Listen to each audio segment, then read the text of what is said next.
You're listening to Into the Twilight, an independent, listener-supported show. Subscribe at patreon.com/Into the Twilight for monthly bonus episodes, weekly shoutouts, a Patreon-only book club, and more. Thanks for support, and now, on with the show. Now tuning in to Earbud Media, audio for everyone.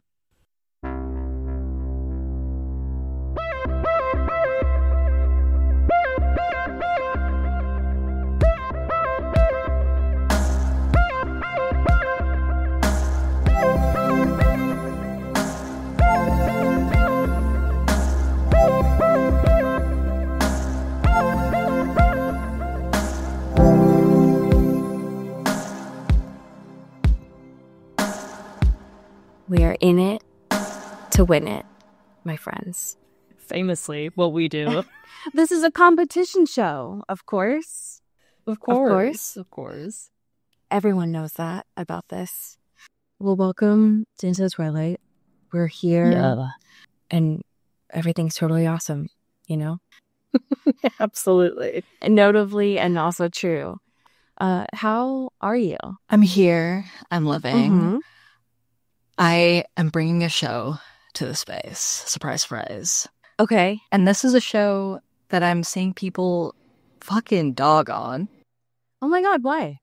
And it's I Love LA, the new HBO Rachel Sennett Program with our boy, Josh Hutcherson. Yes. Which we love to see. And it's a fucking delight. I don't know what the fuck anyone's talking about. I think people are thinking it's trying to be girls, which it isn't. It's just a hangout comedy. So people with women. So people just assume, I think, that that's the same thing. But it's very fun and like nihilistic and gay. And there's like a lot of fun things going on here. Very self-absorbed, but positively in a fun way to watch. And I'm having a blast. I feel automatically defensive of this show. Sure. Not only from the press junkets that I've seen, but I do look at these two actors. Yeah. And I can't help but notice, but they do look like us. And so I don't know why anyone would hate them. Sure. If you hate the show, you hate us, actually. Right. So it's I don't understand. It's personal. I don't understand why would you hate someone with curly hair and then also a soft man? Sure. Why would you do that? That feels really Yeah. personally offensive to me, actually. Yeah. You hate bisexuals is what you're saying, right? Yeah. It feels targeted. It feels Offensive in this climate, right? Sure. God. It's just, listen, it's not, is it revolutionary? No, of course not. But is it a good time and exactly what it was telling you it was going to be? Yeah. Like, I don't understand where the confusion is. Yeah. But it is fun. It's wacky. It's goofy. It is written very well and it's very funny. And there's a lot I can see where it's going in a beautiful way. And I'm having a blast along for the ride. And I think that's great. And does everything need to be revolutionary? I say no. Right. Can't queens just be queening out and not being able to communicate the feelings to one another and go through just a rigmarole of just the most random, worst things that ever happens to a person because of that conflict. Yes, it's exactly. Great. Who amongst it's us? Fun. Right? We're having fun. We're being messy. We're being young and silly and dumb. That's what life's all about. That's what television is, baby. That just sounds like HBO doing. They're just on some shit, and I like that. Why are y'all haters? I love that. And as someone who accidentally got a month of HBO while trying to find the originals, I'm really excited to watch it. Sure, yeah. Because I have a couple of weeks to use it. Yeah. So I'm excited to watch it now. Hell yeah. How are you doing, my dude? I did almost bring a Josh Hutcherson adjacent thing this week. That would be so beautiful. Just our mind's eye. We mind melded. But I tried really hard to not bring the Sunrise on the Reaping trailer just because, like, I talked about the book and I was like, I know I'm going to talk about the movie in a year. Right. So I don't want to have 3 happy things that are essentially the same thing, you know? Sure. That's fair. I'm fine to do it, but I just want to, like, respect our audience sometimes. Yeah. So I'm not going to, but y'all know I'm on that shit, right? Oh, yeah. So instead, I'm going to talk about something else that's brought me a lot of joy this week, which is that Peacock knows their audience, and we're on that Olympics creep right now. Hell yes. And there's a lot of negative things that I could talk about with streaming services, and I'm more than happy to do at any time. The only positive is that it is a lot more accessible to watch the prelims for Olympics than ever before. Let's go. And so right now, amongst other sports, I'm able to watch all of the like preliminary competitions for figure skating, which is, you know, there's no one in the audience other than the families. Like not even seat fillers, right? There's like practically no one in there. Sure. It's just their friends and their families. They barely have commentators on there. The ones that I watched yesterday were in Finland. Hell yeah. And I'm just so utterly locked in watching these singles and pairs. So before That's all y'all fake fans come at me in 2 months and are like, oh, I care about some of these siblings that look like they're dating and people who aren't dating but look like they're dating, just know that I'm not new to this. I'm true to this. Absolutely. I was born and bred for this life. Okay. Right. No, but for real though. I was roller and not ice. Sure. So did you see that one skate? It wasn't for this. I think it was Skate America, but there was someone who did a interview with the vampire. Yes. Needle drop. And that shit. There was another tears. one who the ones that I watched yesterday was the pairs and not the singles. But there was another one who did their singles to K-pop Demon Hunters. And that's such a fucking chef's kiss because it's always that fucking song from Shrek that's like the Hallelujah song. Rip that I say it's from Shrek, but y'all know what I mean. Sure. And it's like that's the go-to solo figure skating song. Sure. And so to just be like, no, fuck y'all, fuck tradition, I'm gonna do K-pop Demon Hunters is so cool. Because one, you know that you're gonna be SEO, right? Yeah. And totally. then also you're gonna wake the fuck out of those judges and be like, you need to pay attention to me here. Yeah. I love when people exercise their free will. I think that's really beautiful. Right, exactly. I'm not gonna do opera. I'm not gonna do the saddest song ever. And you think it's sad. It's like, no, fuck you. I'm gonna do something cool because I do have to listen to this song like 500 times while practicing for it, and I want it to be cool. So, anyways, if you want something. The unfortunate thing about Peacock, and again, we talk about Peacock a lot, but like fuck that place. The unfortunate thing about some of these is they're only available for like a day after. I don't know. That's annoying. I don't know if it's like part of their streaming agreement with some of these places. So you really got to like be in it if you don't watch it live. I'm like, who's going to be up watching it live for Finland? You know what I mean? So if you're available to watch the prelims, enjoy them. They've got it for everything. I think I watched some bobsled too. But very easy to put on in the background while you're doing other stuff. I love it. Sure. Oh, yeah. If you want to start getting hype for February. And also, I don't know if some of y'all have experienced this, but like some of the other shows that we've been watching, we're kind of in a lull right now. Where there's some new stuff that's coming out, but like, like I just finished The Diplomat. And it's like I'm waiting for a couple of other things. So it's very good filler TV. I'll say that. Yeah. We have a couple of pieces of news here. They're confusing, but we're in it. Where do you want to nevertheless. Let's start with Miss Nina. Okay. Let's go, Nina. We have some Nina Dobrev news, which, I mean, she's been posting a little bit also. So yeah, we haven't talked a lot about other Nina Dobrev news. Yeah. So this is from Deadline and not from TMZ. We'll say. Yeah, this is like work news and not her personal relationships news. Important distinction.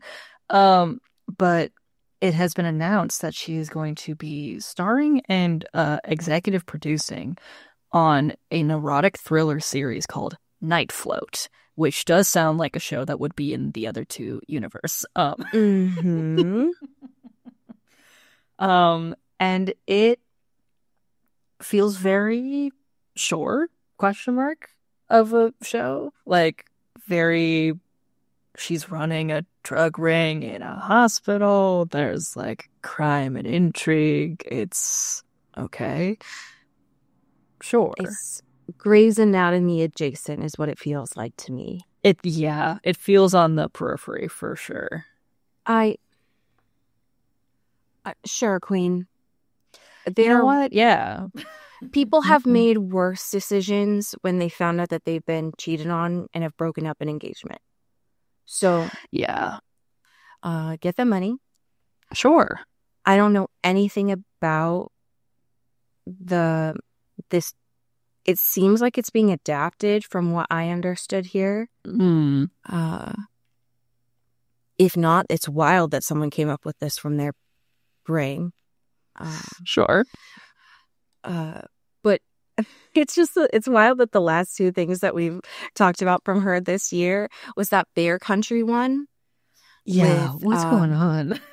With, what's his fuck from Les Mis? Russell Crowe. Oh, yeah. And then just the immediate 180 to this. Just, you know what? Yeah. I love a girl that'll just take anything. I go off, you know? Sure. I know that Boob Talk will probably eat this up, so get that coin. Yeah. I have no comment because I don't know anything about it. So take care of yourself is all I have to say. I am desperate, though, to know your thoughts about this photo from the Odyssey that's coming out. We have finally, emerging from the ashes, a photo of Robert Pattinson on the set of the Odyssey. Which, listen, I do think we're seeing too many of these photos. Bar none. I don't want to see these photos. But they are the news, and we must see them. But I wish that wasn't part of this. I want to be delightfully surprised of what fucking chucklefuck Robert is going to be in this setting. But no, it's okay. We now have just information. It's fine.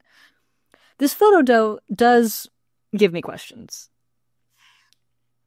What is this? I have arguably more than one question, I would say. Yeah. I have several. Yeah, I have several. Yeah. Yeah. He does look like the saddest man in the world in this. I will say that. Yeah. Because we got two photos of Rob this week. One was this, and then also I saw a photo of Dune, notably where in my universe the E in Dune is a 3. Of course, yeah. And someone said that you can see Rob's eye on the cover of Dune, and that's very important to me. Here's my concern. When I found out that Christopher Nolan, my homeboy, friend of the family, was going to be doing the Odyssey, I got really fucking excited. Of course. But all of the photos that I've seen of this, which again mean nothing, right? Because they're just stills. Yeah, they're lacking context. They're as severely. They all look a little too modern. Yeah. Rob looks like you just took this photo of him from anywhere. Yeah. Why is his hair straight? Why does he have baby bangs? Right. Where are the Where are the Roman curls? Where are the Greek curl, like the Mediterranean curls? It's God, a little could you imagine? too humid there. Yeah. Not to say that you can't have genetically straight hair, but like Sure. most Just of feels the, a little his untrue. character was known to, like, the statues that we have of him he's got curly hair, and if he had curly hair, I would faint. Right. Also, this photo, I know this is not what we're supposed to be talking about, but this photo of Matt Damon, I had an uncle who looked like this, and it's fucking stressing me out. I had a hyper Christian religious uncle who looked like this, and I don't. Did Matt Damon study my really religious uncle for this? He was method. He was going deep to the source. I'm unnerved by this. Yeah. Yeah. I'm going to hold out complete judgment until we have more information. But these photos, and then the one that I saw of Anne Hathaway and Spiderman, I'm nervous about. And that's just not usually Nolan's thing. He doesn't usually fuck up this bad. So I'm going to hold out complete judgment, but I'm nervous. I'm just feeling a little type of way. Homeboy has blank checks. So what do you mean that you're fucking up this bad? Yeah. I gotta close these. They're stressing me out. What do you mean that you have some of the prettiest people in Hollywood and you're going to be like treating this like you have a high school theater budget? Get out of here. Yeah. Don't piss me off. Yeah. I have a proposition for you. Mm-hmm. What if we don't talk about this episode? Yeah, what if we just stop watching this show, actually? What if we don't do this? Yeah. I'm pissed, you know. But also, listen, if we didn't know what we do know, which is not much outside of what has happened so far, but like we know that. But if we didn't, like, if we were watching this when it aired, that ending, we would have been so gagged. That's Are you true. kidding? I was gagged currently. Right. I mean, still, it's still gagged. They're still gagged for sure. But it's like, surely this can't. Surely with what we know and with who comes and goes, that cannot be true. What do you mean? Right. But leading up to that, pain and misery. Absolute fucking fuck shit over here this episode.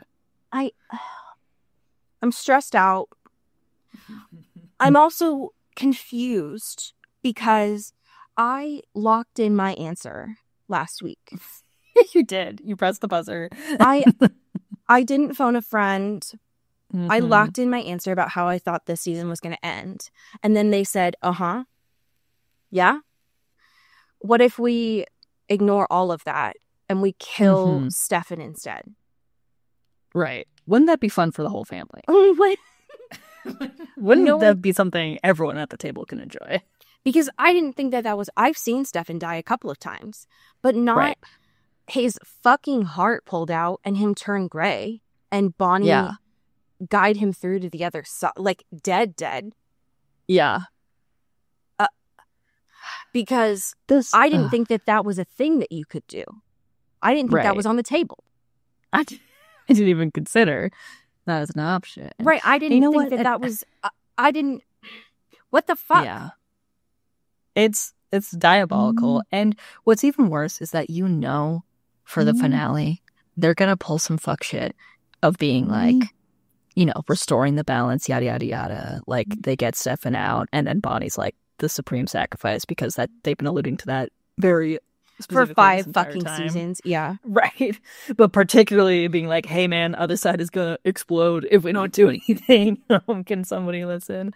And that's going to piss me the fuck off because if I had to pick one of the two, I'm not going to pick Stefan. I'm sorry. Bye. Sorry. Have fun. See you on the other side. Oops. It's exploding. Have fun. Especially because was I shocked that he died this episode? Yeah. because Sure. I didn't know that was an option that we had. That I didn't know that the writers could just pull that out. Do I think that he will get out of this series unscathed? No, because he's a vampire. But I didn't know that was an option this early. Yeah. But was I more upset by that or by seeing Caroline and Bonnie yet again have to clean up these motherfuckers' mess? And it's the latter, always. Yeah. Because why I'm is so Caroline screaming in the street for Stefan, being like, hello? Like, yeah. How do I respond to this? I don't know Right. what to do.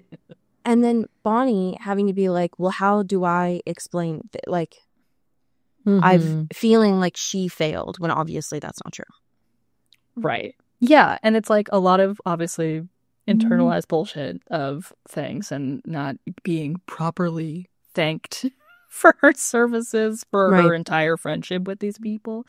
And meanwhile, fucking Elena and Stefan are going on this fucking road trip wild goose chase with fake Tyler to get fucking to fake fake Tyler. Tyler.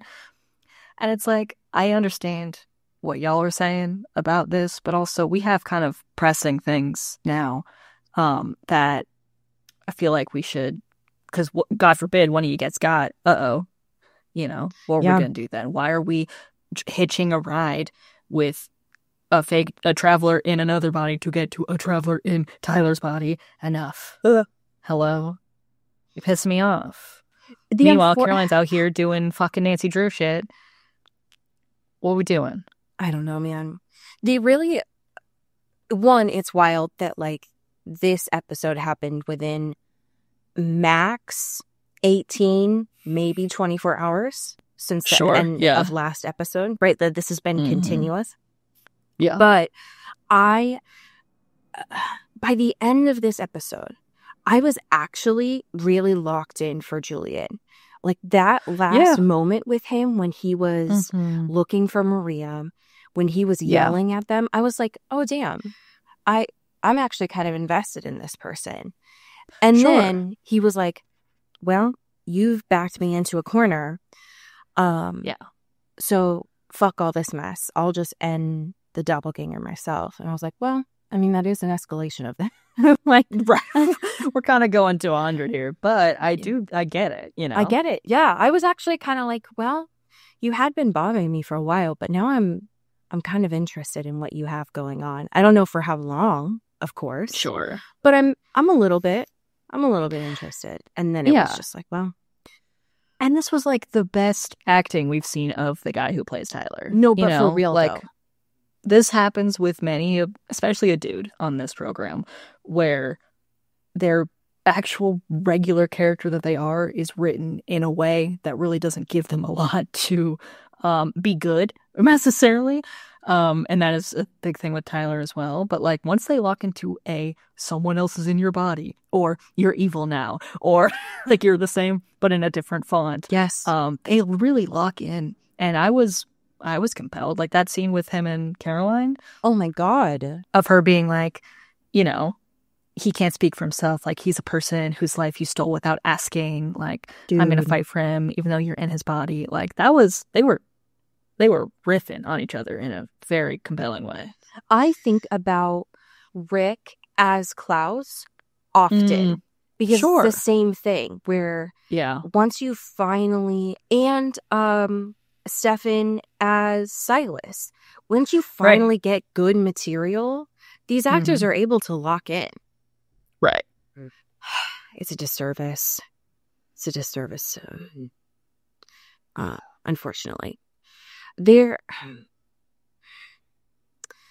I didn't hate some of the things that were happening here. But I was not happy. I was not. I'm sorry. Mainly because I will say one of the positive things that I enjoyed in this episode is I'm really liking, what did they call him? Casper the English Ghost. They called Enzo this week. Him and Bonnie were so fun. to me. Yeah. Mm-hmm. Because the only thing that we've seen of this before has been Bonnie and Jeremy, and that has been charged in a different way. For sure. These two... Yeah. Has just been Enzo just annoying the shit out of Bonnie and her being like, girl, I don't have time for this. Right. Like, I'm working as fast as I can, man. I don't know how to help you, okay? Right. I got my own shit. Okay. Don't piss me off. And they're just so over it. And I find that very funny between the two of them. You know what was also a really good dynamic this episode was Damon and Caroline. Listen. They were having fun in this. I mean, against the hoarders, obviously. But, like, you know, we start the beginning of this episode and Damon's got his little cunty, like, perfume fucking spray. Yes. Being like, wakey, wakey. And meanwhile, it's this, like, fucking, like, bank teller or accountant or whatever. And Caroline comes barging in. And it's like, oh, my God, he helped me open my first savings account. Like, why is he a traveler now? That sucks.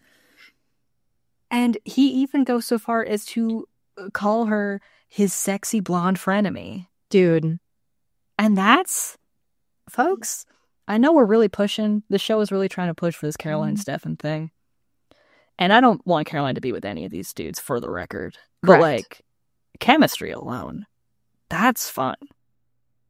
They would make a terrifying tag team. I'll say that. Absolutely. But they put their minds together, you know? Often does it end in destruction because Damon is Damon? Yeah, for sure. But Caroline's kind of good at keep people in check a little bit. I agree. I think it would be hard for me to set aside their really fucked up history in the beginning.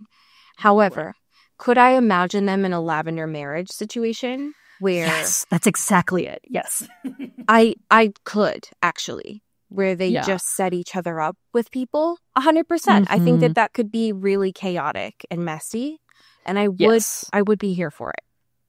Yeah, they need a lavender marriage that's also like their coworkers, you know, like they're focused on the assignment and the plan at hand, but also, you know, taxes, you know, the convenience. You know? Sure.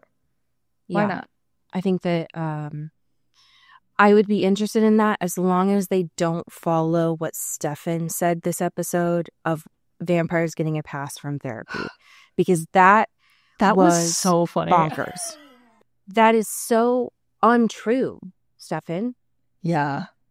It's never, like, the show finally crystallized in that moment of like, oh, this makes everything make sense, right? Like, because obviously we know these people aren't going to therapy. Duh. But, like... That has never been true. Yeah. Maybe there isn't a vampire therapist in Mystic Falls. Sure. Or in, like, the Tri-Cities there. But, sir. Sure.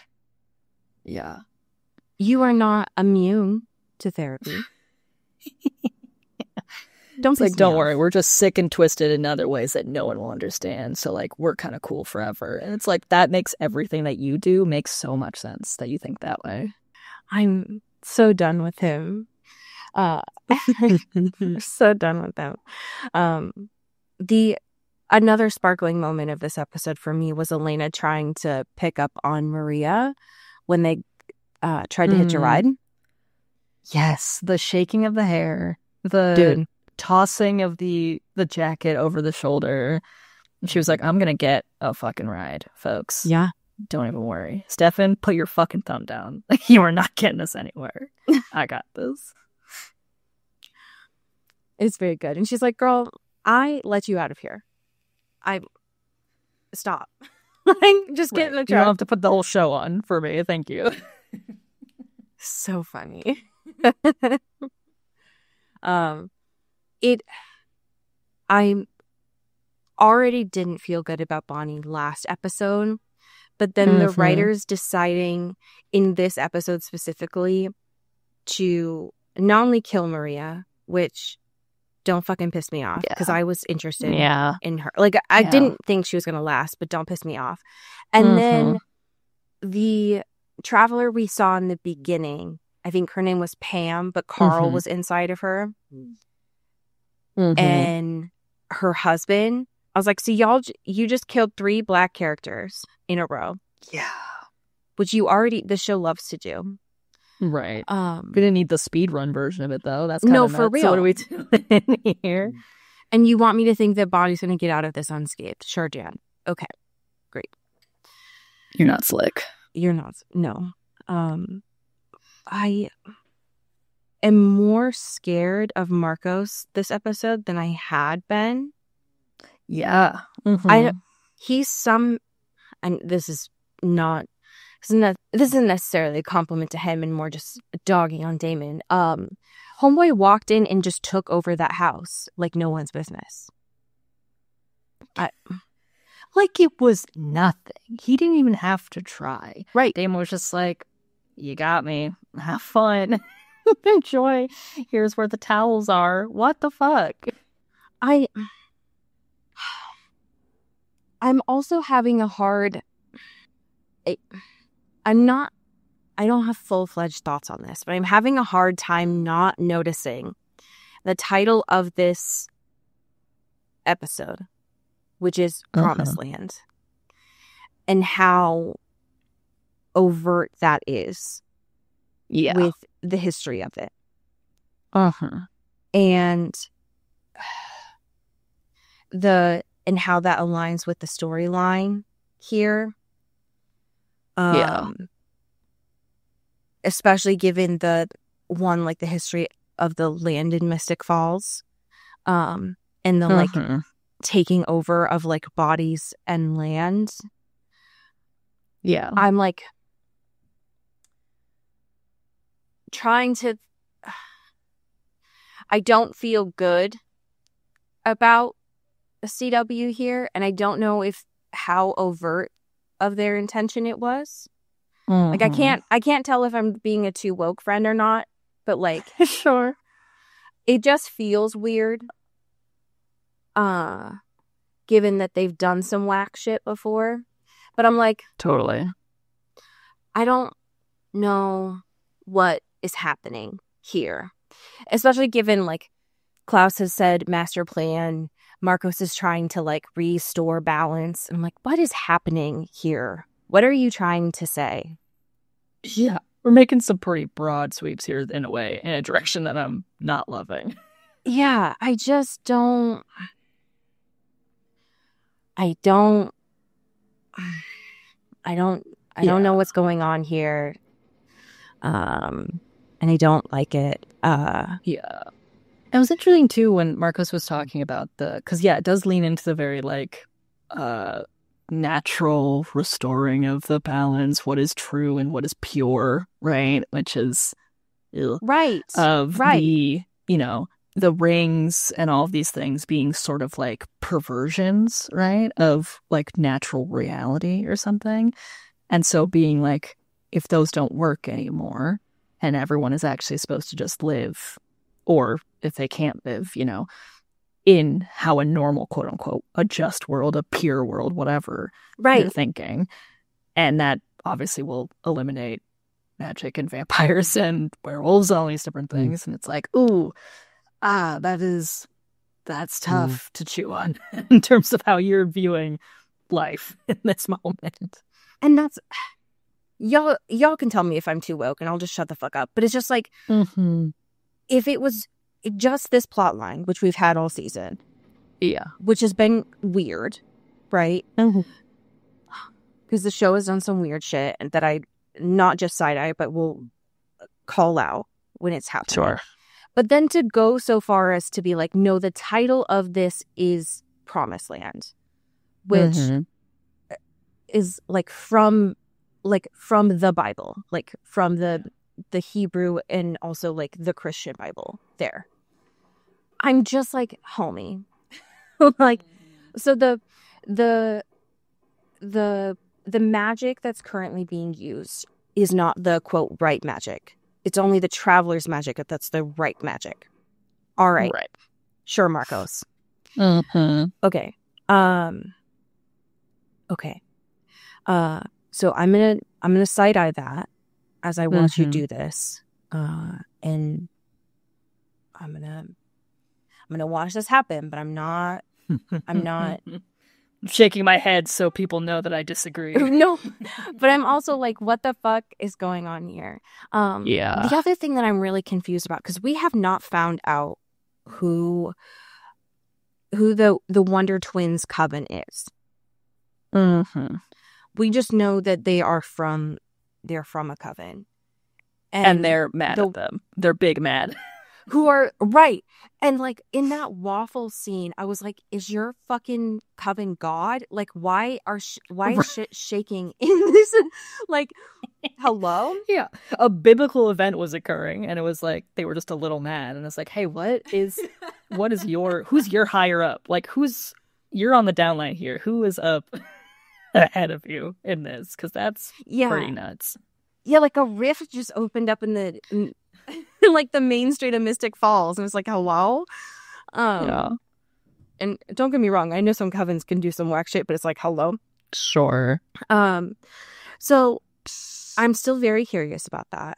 I know that Liv and Luke have been in a fucking rock in a hard place spot here.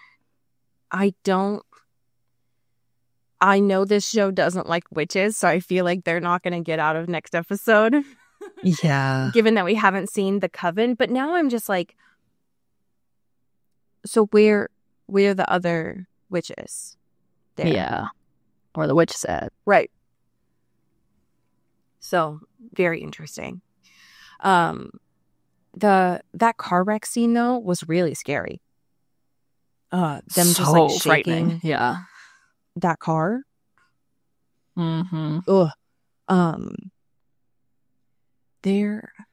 I wrote down another scene that I thought was really, because there were, even though this episode made me really sad, there were some one-liners that I really enjoyed. Oh, they didn't say anything in this part, but I just thought it was really funny. The fact that all hell is breaking loose, right? Elena and Stefan have been gone 4 days. Damon is trying to make a plan. Caroline and Bonnie are packing up because of finals. Bonnie thankfully tells Caroline, right, that she's dying. She's not just hiding that anymore. All hell, again, breaking loose. People feel like they're the 11th hour. And where's Matt, you might ask? Oh, he's working. It's just he has to pay bills. He has to pay for the mortgage in the house that they live in. Yeah. I think he just like turned his phone off and it's like, don't even fucking bother trying. I'm going to be in one of two places. I'm going to be at the house or I'm going to be at the grill. Don't text me. Just come find me. There's no need for you to contact me. And don't pull me into your fuck shit because I'm the only human here that you can. Just enough. I gotta go to work, actually. Some of us have responsibilities. Some of us have to serve alcohol in the last few minutes of the world being alive. All right? Right. Don't piss me off. The show must go on, folks. Okay? People want their highballs. All right? I don't think it was intended to be funny, but I just thought that moment was so funny. They burst through the grill and it's like, where's Matt? Well, of course. He's working the open to close. Yeah, absolutely. There were some other really funny lines in this of when Damon's on the phone with Stefan and he's like, you have Elena participating in squirrel slaughter? Dude, that was pretty good.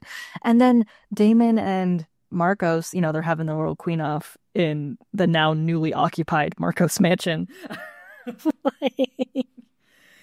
And, they're trying to like riff about how the spell could be reversed, whatever, if they could. And being like, note that he doesn't have a good track record of keeping promises.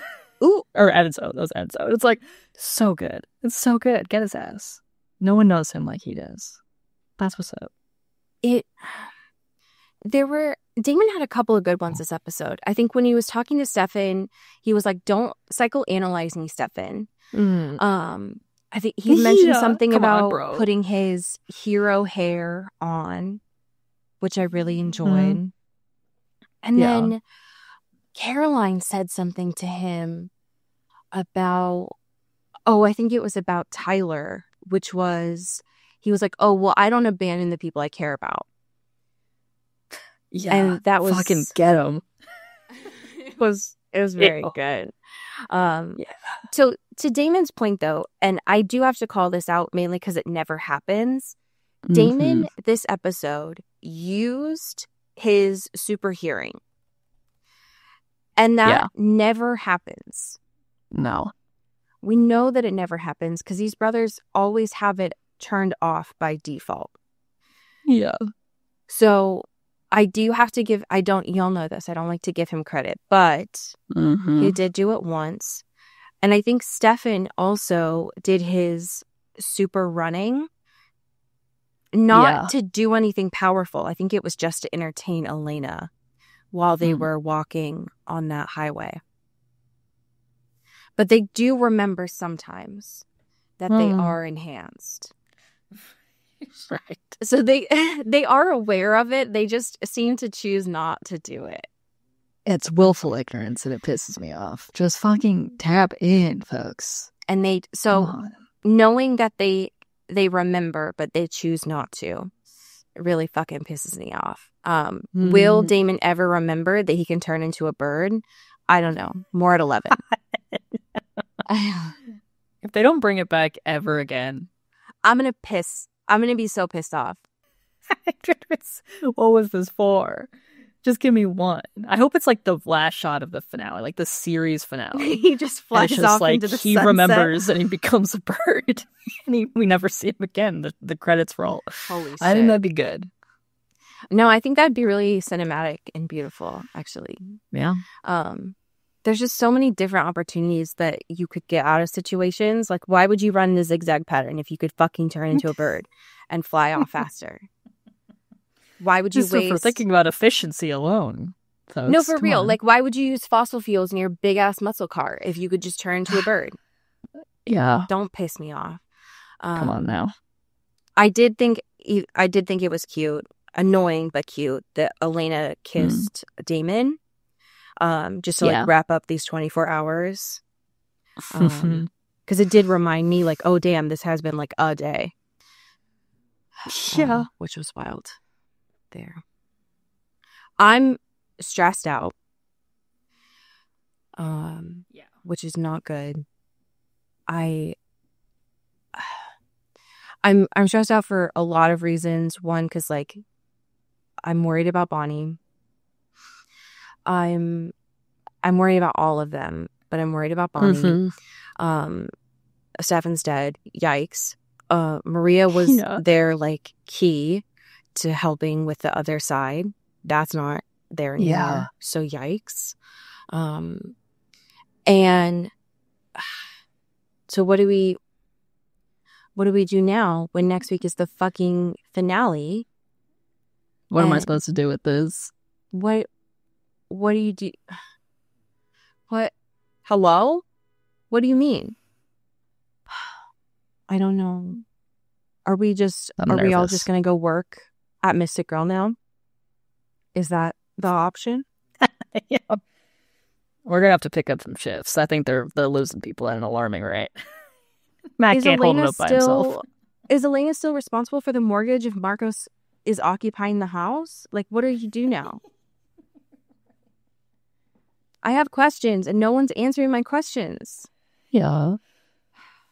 I'm stressed out. But next week's episode, the fucking season finale, is titled Home, so it's obviously going to be a positive episode. Everyone's going to be really happy and fulfilled and leave better than they came. Yeah, maybe it'll be a fucking flashback episode and nothing will be addressed. I hate to say this, but Damon in this screen grab is giving Grumpy Cat right now. I wish you hadn't. I hated it coming out of my mouth, but am I wrong? You're not wrong, unfortunately. That scowl, the way his eyebrows and mouth are, that's Grumpy Cat. The second director behind the camera was like, okay, Ian, give me Grumpy Cat. Lock in. You know what to do. We're going to get this in one shot. Give me Grumpy Cat, please, and thank you. And he delivered. And he did it exactly. He did it exactly right. I'm so... I'm so stressed out. I fucking hate this show. Everyone who suggested it, you're on my list. I'm in your walls. Also, next week's episode is 450, which is wild. We have some amazing patrons to thank who are not on my good list. Would you like to start us off? Absolutely. Thank you to Greg Lautner. Ooh, thank you to April Dobrev. Oh, thank you to Sean Salvatore. Ooh, thank you to Megan Pattinson. Ooh, thank you to Katia Karp. Ooh, thank you to Genevieve Morgan. Ow, thank you to Danielle Burke. Ooh, thank you to Janae Bennett. Ow, thank you to Dan Zeklos. Ooh, thank you to Emily Ozera. Ooh, and last but certainly not least, thank you to Jaylene Ivishkov. Ooh, I have a fan fiction for you today. This is by the author Sophie Petrova. The title is Dark Crown Heiress. And the summary is, I hope, will pique your interest as much as it piqued mine. The summary is, after her divorce from Louis, Blair Waldorf lost practically everything, part of her fortune, her friends, and her reputation. When she inherits the mysterious Beaumont mansion in Mystic Falls, she is drawn into a supernatural world that she never knew could exist. Surrounded by vampires, witches, and ancestral secrets buried for centuries, Blair must learn to survive in her new world and prove that not even the supernatural can stop a true queen. Damn. Can you, for one moment, imagine Blair and Caroline meeting? Thank you. I can't even imagine a world. Everyone is like, so. Oh, Klaus, Caroline. No. Now, Blair. Come on now. Walk now with me. We're girl bossing. Now walk with me here. So, what'd you say to that? How about that? How about that? How about that? Well, friends, I'm very excited. I have a new show to watch. I'm so excited to see myself represented in media this weekend. Yeah. Eat some mashed potatoes for me, please and thank you. And tell your friends and your family about the show. And fucking don't watch The Vampire Diaries because all it does is cause you pain and suffering. Just quit. Just quit. Just quit it. Sometimes you just need to quit. And as we say here in the Pacific Northwest, get it. Ooh. Ow. You've been listening to Into the Twilight, an independent production by Earbud Media.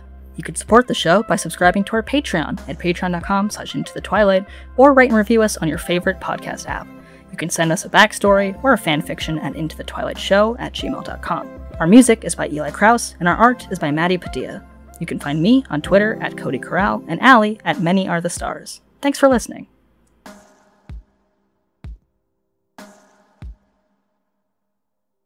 You've been listening to Earbud Media Production. Earbud Media, audio for everyone.